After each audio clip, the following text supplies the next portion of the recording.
welcome to the Wellness and Growth Journeys podcast. I am your host, Mialisa Garnes, the founder of the Wellness Growth Agency, where we focus on empowering women-centered health and wellness practices. And today I'm excited to introduce Marla Chaffin.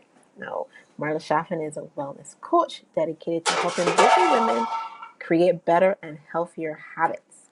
Welcome, Marla. Thank you. You have expertise in guiding women towards like a healthier body and mindset, right? And Marla today is going to bring her personal experience with lupus, fibromyalgia, and your passion for holistic health. So, what was your journey like with lupus and fibromyalgia, and how did those experiences lead you to focus on health and wellness? I mean, those are two different things. I've heard about lupus when I was younger, um, but I mean, not like I have like a huge handle on it, because if you're not going through it, you kind of know about it, but not, you know what I mean? And then fibromyalgia, I've heard about that as well. So tell us a little bit about your journey with those two. So I have always been very active. Worked my whole life since I was like 15 years old, and I really was burning the candle at both ends. A lot of my adult life, I was a single mom, raising kids and trying to support them, be at all their games, give them the support of a parent, and also work full time and support them financially. I had also been in a couple of really bad marriages where there was some verbal and mental abuse going on. So I'd had a lot of storms in my life, so to speak, and uh, and so I had was working in a very, very high stress job at the time. My body basically just shut down. It's no more stress. And I just ended in some severe pain.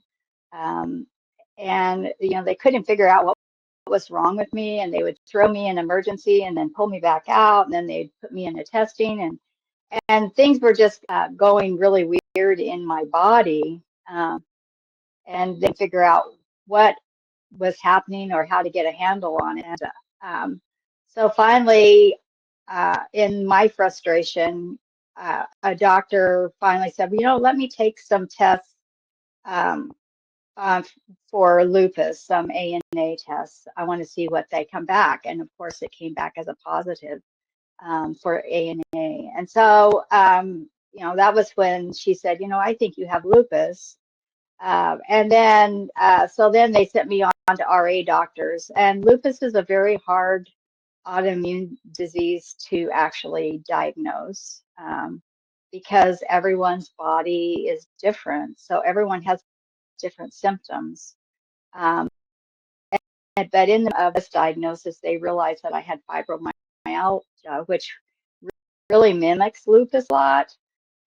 But there are like 19 pain points on your body that if you touch it and it's very painful, if you have at least 13 of those, then they will diagnose you as fibromyalgia. And they don't really know what fibromyalgia is. They just, they I was have, just gonna ask you what it was because like, it, I've heard about it, but I don't know exactly what it is. exactly. It is really, to be honest, is uh, it's all your connective tissues start fighting each other. And there's a lot of strain on your connective tissues, and so the lupus is also coming into my body. The fact that it's affecting my liver right now, but it's like somebody's trying to rip my skin off. So not only did I have the skin ripping off, feel like somebody was just ripping off my skin, but I had the pain point. So it was like, don't touch me. Everything hurts. It hurts to move. It hurts to Oh wow. and so then on top of that, I started getting really it's a brain fog. So, I felt like I had a curtain over my brain, and I couldn't really connect anything. So those were all of my all of my symptoms, and that's kind of what happened. Is I had to get out of my stressful job. That was the first thing they said, is I had to get rid of my stress. And so that's where my journey started. But so in terms of lupus though, is it like a you get it at birth? Is it like a is You a know that it can show up at any point. Sometimes they don't really know, and I can't. Usually, it is something that is passed down through generations, but it's not always. And sometimes, because it wasn't diagnosed, in the prior years, in the prior generations, they didn't really know what it was. They just said she was sick or he was sick. So it's really a fairly new kind of illness, an autoimmune immune within the last 50 years, I would say. Um, I know I had a mother-in-law that actually passed with it. So I had some history and I had some personal experience, so I kind of understood it. But, that was 30 years ago when she passed. And at that point, the average lifetime was 5 years. They didn't really have a whole lot wow of anything. for So, lupus? yeah. So, Right, right. there's now they've come up with some more meds that, kind of slow things down. But what it does, your immune system turns on your weakest organ is really what lupus is all about. So, in my case, it's my skin, and right now it's my liver, but that's, um, but it could be any organ, it could be anything that has to do with your body. It's your immune system pretty much is on it and just starts um, eating away at it, kind of. It's really hard to explain, but and I'm not medical, but Wow. it just turns so. But that's fine. That's fine. You're gonna explain it from Yeah, your point yeah, of view and what you experience, yeah. And which is good. so, it's at that point that I just finally just said, I decided I'm not going to let this get me down, and I'm not gonna sit around and wait for myself to die. Agreed. Agree. Agree. So, well, good on the doctor for actually running, the tests on lupus Right, to really find out, right, what was happening right. with you, because that must have been really, really frustrating. Well, You know, yes, you're not feeling right, right, but no one can tell you what is wrong. exactly, Um, exactly. And it was several years after that, and that doctor actually left the practice, like not long after that. She went to some a hospice place. But so I had to start all over, and then they would send me to different RA doctors, and the RA doctors would tell me that I didn't have lupus and that they didn't know what was wrong with me. And I would say, but I hurt so much, and they say, well, you don't have it. And so they just like shoved me aside. And I finally just went, I'd go into different doctors that I could, right. ask them, what is wrong with me? And, so I finally found somebody who actually specialized in lupus. And that is how I was able to get my diagnosis and actually get on the meds. That has helped me quite a bit. Wow. That is insane. And I've heard a lot of horror stories like that where something is wrong, but you go and you get misdiagnosed, or they say nothing is wrong with you. And there was one person, I can't remember what her name was, but I saw it on Instagram. She was like, I think she had cancer, but like they had misdiagnosed her or didn't find anything. And so by the time they caught it, not like it was too late, but I think she was like in one of the later stages, which is really sad. And so it's almost like putting the onus on us as the individual to diagnose ourselves and then to fight or push to get notice and get medical attention, which is crazy. Yeah, that's the biggest thing, is that you have to advocate for yourself and not just um, listen to one doctor, that kind of, if you don't feel happy with um, what they diagnose, and go find another doctor and ask them, your questions, or find somebody who specializes in what you have. That's how I was finding, so I already specialized in lupus and where I got my help. Yes, yeah. I mean, good on you for that. Um, But it was, it was several years, that is insane for me. It was how many? A couple of years? several. Yeah, it was about, see, about 3 years. I fought it for 3 years without, and just trying to find something. And then I would get frustrated and say, I'm not going to another doctor. And, but I was in so much pain. I can imagine. And you're paying them too, right? You're paying them too. So it's not like you, right? For them to tell you nothing is wrong with you. Uh, well, I mean, okay, well, I see where your journey then lies to wanting to help other women with whatever health struggles that they might be going through and getting answers as well. Um, you help busy women overall develop healthier habits, right? So then, well, what challenges do you see women facing when it comes to habit change, and how do you support them in overcoming these challenges? Um, the biggest thing, that the challenge that I see and that I mean, that they need to address is that they don't take time out for themselves. They're working so hard, usually in families, they're working outside the house, um, they come home, they are making dinner, they're cleaning the house, they're running the kids to wherever they have to go, they're, making sure they get their schoolwork done. And a lot of times that falls on the, the lady of the house, the wife or the girl, the female. And so, yeah. And so, it's just all of that stress that, you don't really take time out for yourself. So you're not eating healthy. You're not getting any kind of exercise except, driving and stress.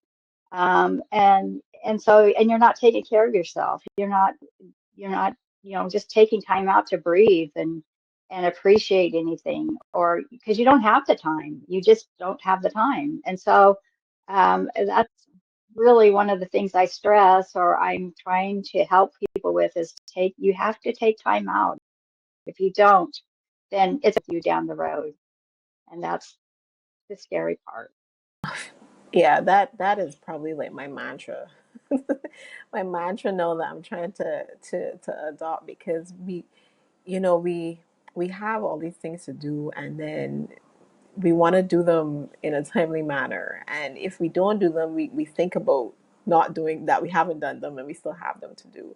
So it's really just finding a balance where it's like, okay, you'll do this tomorrow. You'll do this tomorrow. Just now is just time to take a minute and a breather for yourself and do something that you love to do. I used to like reading a lot, but now I like playing casual games, and it's just like I guess like the puzzle games.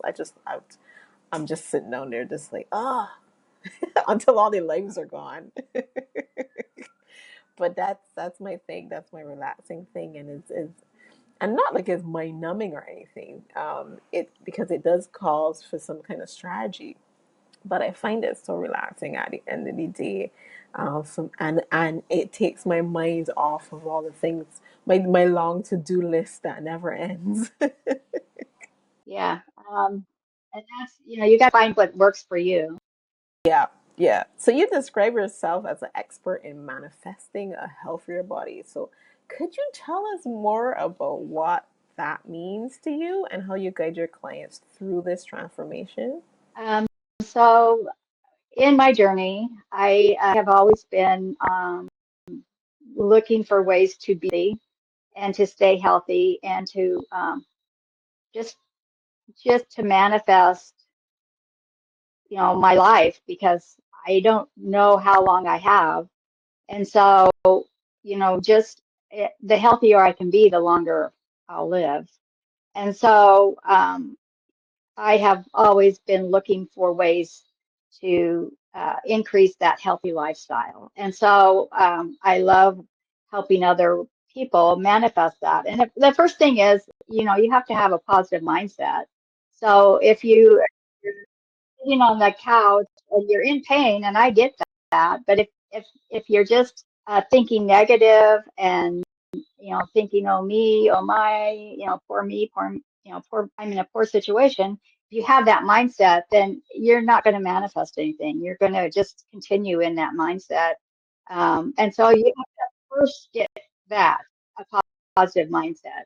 And then, there are ways, being grateful and, drinking your water and, eating healthy foods and, taking healthy supplements. That's going to make a positive impact on your life. And, doing 30 minutes of exercise. So, there's a nine ritual program that I really try to lead people on to help them, stay connected with people that can influence you and can keep you in a positive mindset for when things are tough. Because there are days that they're tough. And so, just keeping those people around you, all of that will manifest a healthier lifestyle. I agree with the positive mindset bit that you mentioned because, especially when people get what we would call maybe a death sentence, um, hey, you have cancer, especially when you hear that C word, that could be a mental strain on anybody, right? Because the statistics aren't great, right? So even if you might not be in like the later stages where, there might not be any way to help that kind of thing, right? Even just hearing that word, for instance, would kind of bring like this kind of negative outlook on health and life, right? Um, so I could see where there's a difficulty in maintaining a positive mindset when you hear something like that. But then the evidence does show in some cases that when you do have that positive mindset, that could help you to get better overall, and perhaps even faster, especially when you catch it early, right? Um, and then, the evidence unfortunately also shows that when you have that kind of negative and you give up.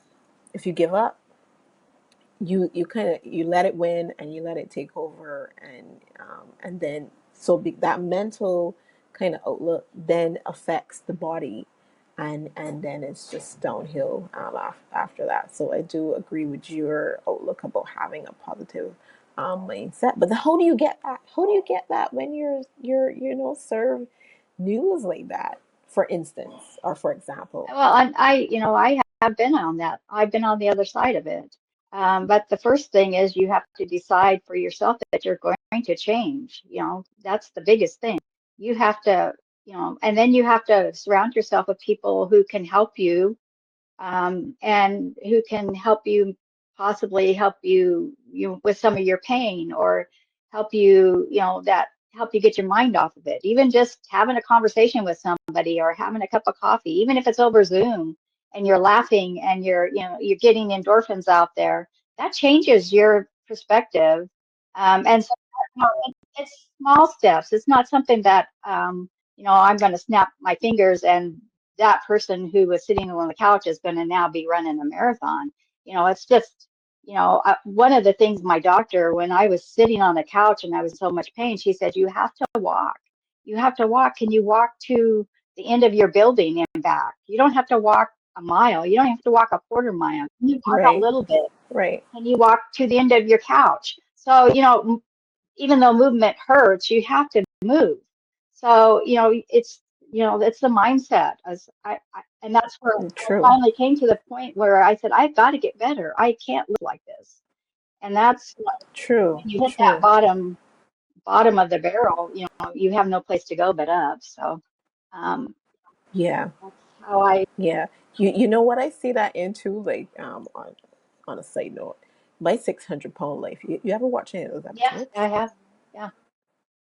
And it really is the ones who are really Hmm. determined, because you hear it in the beginning, oh, I need to do something, that kind of thing, Right. but you could tell the ones who are going to make the real change and the Exactly. ones who are actually going to put the effort in, Hmm. because you know that their mindset is completely different. You could tell, right? Right. And they're not using food as an excuse or a crutch.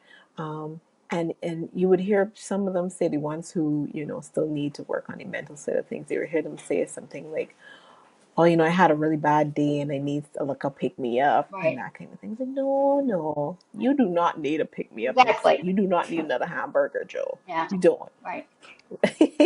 What would probably be a nice pick me up Right. is a nice walk in the park, Right. or Right. going on, you know and then thinking about um their mortality going down because they're so overweight, Right. right? Right. Unfortunately, there are some who gave up, um, but most of them, majority of them, especially with the pushing of their doctor, right, Yeah. really try to lose, and are able then, especially when they start to see the weight Right. coming off too. I And think it's that helps majority of them to continue. right. And if they have a good support system that helps them when they do want to give up, helps them, they're kind of the cheerleader that says, no, you can do it, you can do it. Let's get, let's think positive. Let's go do this. Let's, you know, what's your mantra? What's your, and gets them off of the poor me, or I can't do this, I got to give up. So it's when they have that good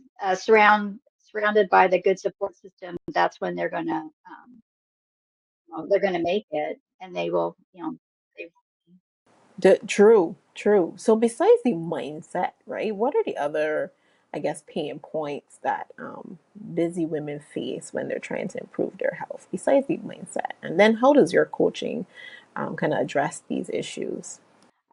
sometimes it's, they feel like they are doing everything they can, but they're not losing their weight, or they're not feeling better or whatever. And so, just walking them through saying, okay, so have you tracked your water intake today? You're saying you drink a lot of water. How much water have you taken? What are you drinking that might be counteracting that water, or eating? Just taking them through their daily struggles and just saying, okay, so um, you say you don't have time for 30 minutes of exercise, but what if you have two 15-minute breaks? Or what if every hour you get up and you run around your office 3 times, or whatever, you're moving. And so you just That sounds do it fun. for 5 minutes, and you do that every hour, you've done your 30 minutes of exercise. And so you can just do that. And instead of, you say, I don't have time to do this. Well, you don't have to go to the gym. You can just, put some little weights in your office, or on your, somewhere where you can grab them, and just pump some little 1 pound weights while you're, jogging in place. There's a lot of things that you can do. And so I take each one individual. So each person has their own struggles and the things that they need. And so we just talk about, what do you need? What are your desires? What are your goals? And how can we come up with a plan for you to be healthy, to get past the pain points that you're dealing with, in your busy life. And and are you taking time out for yourself? That's the biggest thing is, I really want to make sure people Time. out. Yeah. Um, Yeah. that's, Time is the biggest thing. yeah, you know, take 5 minutes to take a deep breath, and inhale and exhale, and I give them some breathing techniques on how they can just, slow things down a little bit, and clear your mind for a minute. So, it's all the different ways that you can do that, just to help women um, feel like they're able to go to the next task, or take care of that next thing that they need to get taken care of, but yet they've taken care of themselves also. Right. Um, that's important. Time, like you said, is a big thing. So mindset and time is the biggest thing. Or the mindset, changing the mindset to a positive one, and having a different outlook on time. Um, because, like you say, you can fit things in. You need to be, or you can be creative about it. I like that. I like to get up every 5 minutes, every hour, and do like a little They really need to do that. Well, I don't really need to take time out for myself. And they don't value themselves. And so, they need to have value in themselves. They need to know that, yes, they are super mom, they're doing everything, but they gotta they won't be super mom forever if they don't refuel the super mom with just taking care of yourself for 5 minutes, for 10 minutes, short little spurts if that's all you have. And then, once in a while, go do something special for yourself.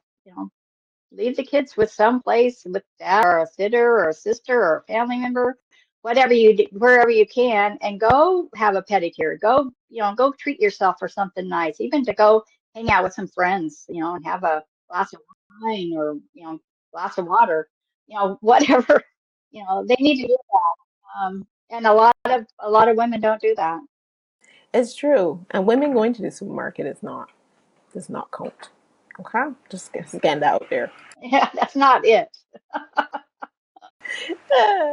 So, how do you market yourself in the wellness space, and what strategies have worked well for you in connecting with your ideal clients? So that the busy woman, what do you do? How do you get your people?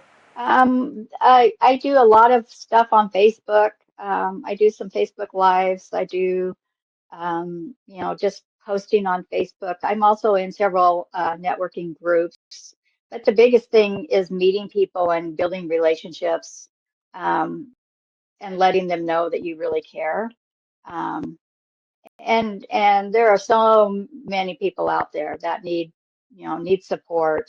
Um, and so it's just getting the word out and letting them know that I'm here. And I've experienced a lot of stuff, and I can help a lot of people, a lot of women. So it's not easy because the world is so super focused now on internet and on social media. That's really where I'm finding my clients. Um, I do mostly. I just see meet people locally too. I live in an environment community, so I've met with them locally or people that know me. But really, it's all building relationships, whether it's online or if it's in person. You have to have a relationship with someone usually before they're going to feel like turning their lives over to. It's true. So who, I guess, who are your typical clients then? Who are the ones that usually reach out, like, I guess age range or what? Most of my clients are 35 and older. That's kind of my focus right now.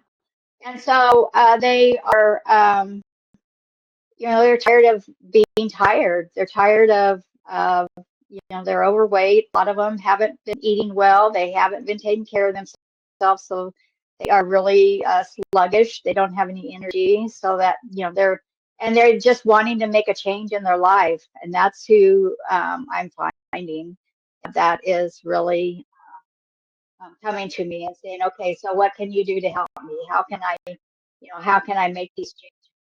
So they already want to make the change. So there's no like, Yeah. no, you need to make this change for your health, but they already have the mindset that they wanna.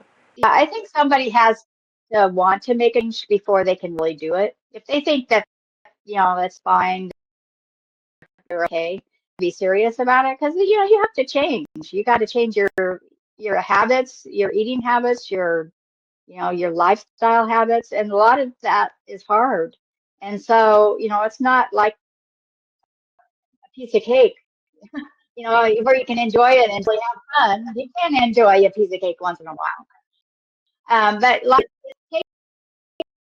and it's you don't always do it perfectly, and you got to know that that's okay also, that you at least have to want to try.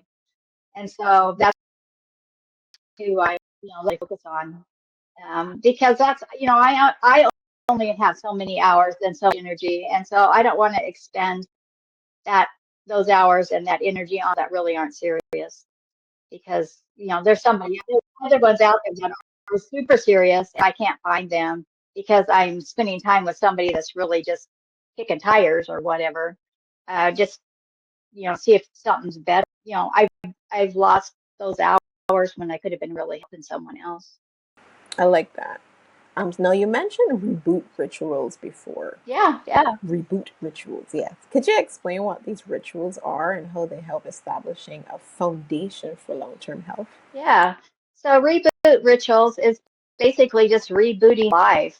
Um, it's rebooting your circumstance. It's rebooting your metabolism. So many of us, as we age, our metabolism gets overloaded with everything that's happened to us. And so a lot of our lack of energy and all that is because our metabolism has been overloaded, and it's just it's sluggish because of that, because it has been given so much from the environment and from stress and everything. So you have to reboot that, um, and you have to start eating healthy, and you have to start drinking your water, and you have to start being grateful for life, for whatever circumstance you're in. There's also that you can be grateful for. I really, even before I try to get out of bed, I try to, be grateful for things. Even if it's the sheets on your bed, that feels so good. Or like my little puppies are sleeping next to me, and I'm just so grateful for them. So, it's just starting your day positive with a grateful heart, and then exercising for 30 minutes, and having a support person that you're in with weekly, and so there's all of these different rituals that will help you reset your life, basically, and start going in a positive direction. Oh, I love that. I love that. So then, for our listeners, women aged 35 and over who want to live a happier life and a healthier life, right? What simple yet impactful changes would you recommend that they could start making today? I think the simplest and most impactful, like I've probably mentioned them multiple times already, is track your water intake. So, they say you should be eating or drinking water. Um, so, maybe 64 ounces, so at least 8 glasses of water a day. So Right, right. I've had people say, well, I have my canteen here, I up, you know, every day. Okay, ounces is in that canteen. Well, 32. Okay, so you drink every day. So that's not 64. That's not, even more than 64. That's not enough. It's not enough water. And then you have to also your water intake, like we live in the desert, so we have to add more water because everything, the desert here where we live. So if you're in a hotter climate, water is being pulled from your body from the environment, so you have to replenish that. A lot of people don't realize that. So you know um, so what's your water take like? Okay, so maybe you should try just drinking one more glass of water than what you normally do. Just add 1 glass of water, and then maybe the next week add one more glass. So it's just a step thing. But and also just eating healthier. So what are you putting in your mouth? Is it processed foods? Get rid of processed foods. Those are chemicals that you're eating. And yes, processed foods are great and they're good and they're easy. And when you're busy, that's a big circle. The go to, yeah. Yeah, but maybe you can just start one meal a week. Can you eat one healthy meal a week? Can you cook vegetables and a good meat, protein, one meal a week? And okay, so you've done that. Try to get in, fast. Work on recipes that maybe they don't take that, but they're still healthy. So that's what I would suggest, and that's really what I am all about. I'm wanting to get easier, healthier recipes out there that people that's common everyday stuff that's not like weird. You have to go find a specialty store to get. Yeah, exactly. So You gotta go to like 5 different places just to yeah, source yeah. each thing. Yeah, and it takes, Oh my an hour gosh. to cook it, and you don't have that hour. So what can you do? Can you throw things in a crock pot, and or in a something, some kind of a Like a air fryer, yeah, maybe like a, exactly. Air fryers are yeah, great. So pressure cooker. yeah, I Yeah. mean, I live with my air fryer. But yeah, so how Me can you too. eat healthier? You know, are you getting enough sleep? That's another really big one that people aren't getting the sleep, Yes. and they need that sleep. The sleep is how your body replenishes itself. So if you're only getting 3 or 4 hours of sleep, I don't care if that's how you've lived and you feel just fine with that, your body is not working right with 3 or 4 hours of sleep. They say in studies you need at least 7 hours of sleep. So if you aren't getting that, then we need to evaluate it and figure out a way to get it. Agreed. I I mean, I feel like sleep is a big thing too because especially with busy women because it is hard to turn your brain off, your thoughts off long enough to feel relaxed. So what I've been hearing is that you should maybe have like a routine before you go to sleep that kind of helps you wind down and kind of yeah, just get more relaxed. And one thing that works sometimes for me is I would say journaling, but more me writing down all the things that I know I need to do and and scheduling those because you know like I'm trying to like all right well I gotta remember to do this and I gotta remember to do that, so it's keeping my brain kind of working and keeping me up while I'm thinking about the things that I have to do.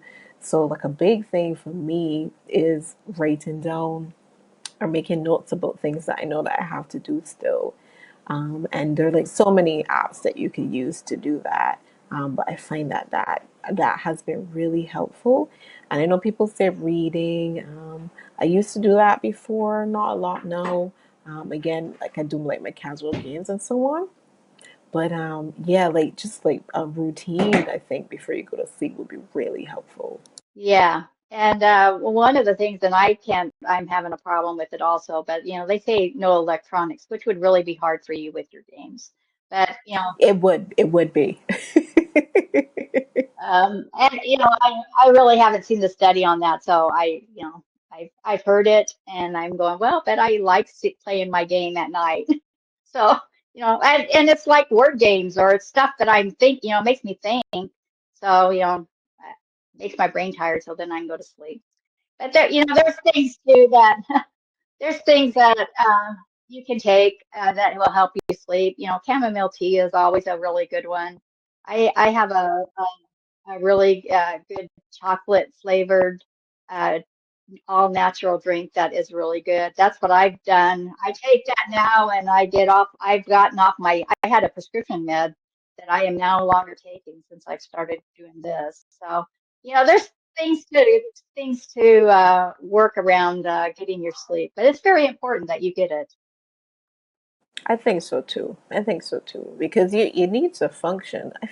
I feel like as you get older, like geez, like your brain feels a little bit more scrambled.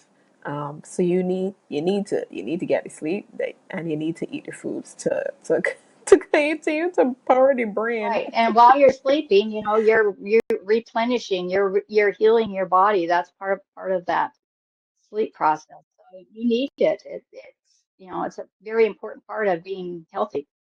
So yeah, do what you need to do, but get your hours in for sure. So, what's next for you, Marla? Are there any new initiatives or projects in the wellness space that you are excited about pursuing? Anything you want to share? Yeah, I mean I'm on Facebook, and I am currently starting a new group that's for fibromyalgia, lupus, and other autoimmune diseases. That's going to be just a group support group. So that is really what I'm working on right now is setting up that Facebook group and getting content together for that. And just trying to find different avenues of where there are people that need to hear my story and need support and need to know that there are things that can help you naturally that can possibly strengthen your system. And that's really what I you know I I'm pursuing right now is just getting that word out. I I like that. I like that because I mean, people underestimate the power of having a community. right, of having a support group. And I've told this story a couple of times. People probably might think, oh, me, you keep telling this story. But, when I had my baby, um, and it was during COVID, right? And I felt like I was alone because it was during COVID. I didn't have that family around me to help and that kind of thing. And there were a lot of questions that I had, and I was calling the hospital where I give birth. I was calling my OBGYN. I was just calling these people who I think would be able to help. But like I feel like it wasn't enough. So then, there were a few communities that I got on Facebook, and there was one called What to Expect, and they had like their own little online community and everything. And it was so good because, like the moms would post a question, and then the other moms would chime in, and they would help. And I thought it was exactly, something that I needed at that point in time, and it was so helpful. Like it made me feel really at ease. And then the one in What to Expect, they grouped you based on when your baby was born. So then you were in groups with moms who had babies the same age as yours, right? I think it even got as like down to babies born in the same month. Like I think, as opposed to the year, I think it was even the same month. So it's like all the all the May borns, all the April borns, babies and the moms you could connect. So it's like your child is growing together with Right. so you're experiencing the same milestones and same issues as you go, Yeah. right? And I found that so helpful, especially in the beginning stages when you're a new mom, you don't know what's going on. Like these little things come up and you're like, what do I do? Hmm. So then it was really good to turn to like that community and like, oh, and you could take pictures of like things, like, oh, I see a bump right here. Does anybody know Yeah.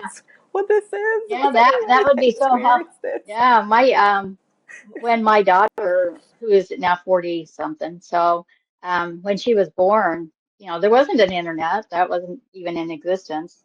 And my mom and dad moved away from me. They moved to Alaska. And so I Right, was all alone with a 2-week-old baby, and I did not know what to do, right. and that Yeah, community would have been so helpful for me, and uh, I just felt like I was all alone by myself, and I was just had this little baby that I had to figure out how to right. raise. And Because they don't come with an instruction no, manual, no, and each one is different. no, So it's, I know that's crazy, and you don't get a do-over, so no, you no, gotta figure it no. out as you go. But yeah, so It's that's awesome that you had that because that would have been so helpful for me um, when I had my daughter. I do think that communities are important. They really are. Especially know that we are more mainly online a lot too, and not really, meeting out in large gatherings and that kind of things anymore. It, I think that, yeah, that's a good thing about the internet. There's some really bad things about the internet, but this one's a good thing. Good having a community is a good thing. Yeah, because then you get to be in a community with people all over the world. Like you don't, geography isn't stopping you from making new friends and meeting new people. And I do try to, especially on all my platforms, I'm like, hey, look, I got you. Anything with health and wellness, you need somebody to talk to, especially if I have anything to say about being a mom in what I call me geriatric pregnancy. My pregnancy was got and you got any questions or anything? Look, I got you. I got you. Um, yeah. So, is there any, I guess, any advice that you would like to leave or give to women, who feel overwhelmed and who want to take that first step towards a healthier lifestyle? Anything for ladies who are just like, oh, I can't. Yeah. The biggest advice that I would give to anyone that is struggling is to reach out and find someone that can help you. Don't struggle alone. There are so many good places out there right now that you can help with. So find somebody that resonates with you and get help. Uh, and you there's so just, so many different places that you can find that help. So that would be the best thing that I would advise somebody is don't struggle alone.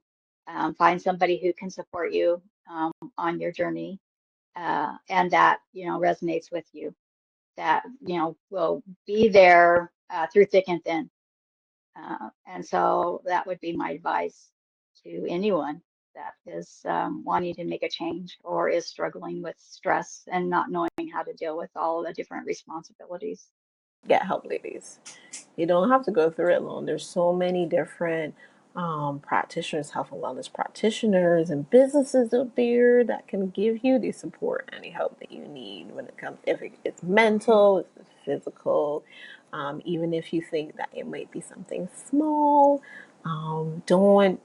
Yeah, because all these small things can come make a big issue, or it might even affect your mental Yes, yes, side of things, and you didn't even know that you think this way about yourself right. because you aren't dealing with stuff like incontinence or um, maybe here like a little beard here or something, like Yeah, there are little things that we yeah, get afflicted by. exactly, So it's really good to just seek help, get deal with these things that are really stopping you from living your best life. exactly. But thank you so much for joining us today, Marla. Thank you. Your journey and insights have been truly inspiring, and I do hope that it resonates with our ladies who listen to the podcast and help them to, make that step forward to having a healthier and happier life. And I hope that they're able to find some value Yeah, in your story and your advice today. So thank you so much, Marla. thank you. I appreciate being on your show today. Thank you for joining us on another Wellness and Growth Journeys podcast. Now, if you're inspired to elevate your health and wellness business, the Wellness Growth Agency is here to guide you. We specialize in tailored digital marketing strategies to enhance your client engagement, grow your practice, and improve overall satisfaction. Let's unlock the potential of your business together. Visit us at wellnessgrowthagency.com to learn more. And don't forget to subscribe to our podcast for more insightful episodes. Until next time, keep thriving and remember, wellness is a journey. Growth is the destination.